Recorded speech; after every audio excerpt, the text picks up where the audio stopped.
സഹായം ആവശ്യപ്പെടുമ്പോൾ കൃത്യമായ കണക്ക് വേണം. കേന്ദ്രത്തെ കുറ്റപ്പെടുത്തുന്നത് അവസാനിപ്പിക്കണം. വിമർശിച്ച് ഹൈക്കോടതി.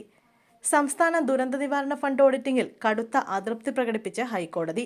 ഫണ്ട് എങ്ങനെ ചിലവഴിക്കണമെന്ന് സംസ്ഥാന സർക്കാരിന് ധാരണയില്ലെന്ന് കുറ്റപ്പെടുത്തിയ ഹൈക്കോടതി കേന്ദ്ര സർക്കാരിനെ കുറ്റപ്പെടുത്തുന്നത് അവസാനിപ്പിക്കാനും ആവശ്യപ്പെട്ടു. വയനാട് ദുരന്തത്തിന്റെ പശ്ചാത്തലത്തിൽ സ്വമേധയാ സ്വീകരിച്ച ഹർജി പരിഗണിക്കവെയായിരുന്നു രൂക്ഷ വിമർശനം. ആരെയാണ് സംസ്ഥാന സർക്കാർ വിഡ്ഢികളാക്കാൻ നോക്കുന്നതെന്ന് സംസ്ഥാന സർക്കാരിനോട് ഹൈക്കോടതി ചോദിച്ചു. ഫണ്ടിൽ ബാക്കിയുള്ള 677 കോടി രൂപയിൽ അടിയന്തര ആവശ്യത്തിന് എത്ര ചിലവഴിക്കണമെന്ന് സംസ്ഥാന സർക്കാരിന് ധാരണയില്ല. നീക്കിയിരിപ്പുള്ള 677 കോടി രൂപ കൈവശമില്ലെന്നും ഹൈക്കോടതി നിരീക്ഷിച്ചു. അതിനാലാണ് അടിയന്തര ആവശ്യങ്ങൾക്ക് ഫണ്ട് ചെലവഴിക്കാനാവാത്തതെന്നും ഹൈക്കോടതി കുറ്റപ്പെടുത്തി.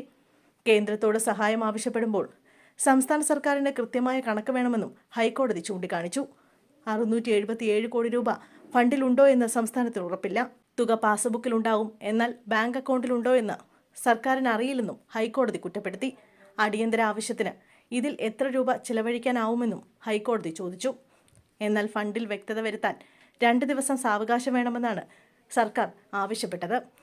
ഇതിനോട് കോടതി മുഖം തിരിച്ചു. സാധ്യമായ എല്ലാ സമയവും നൽകി. ഇനിയും സമയം നൽകാനാവില്ലെന്ന് ഹൈക്കോടതി പറഞ്ഞു.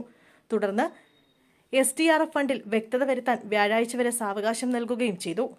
677 കോടി രൂപ ദുരന്തം നേരിടാൻ മതിയായ ഫണ്ടല്ലെന്ന് അമിക്കസ് ക്യൂറി കോടതിയിൽ മറുപടി നൽകിയപ്പോൾ അത് തങ്ങൾക്ക് ബോധ്യമുണ്ടെന്നും ഹൈക്കോടതി മറുപടി നൽകി.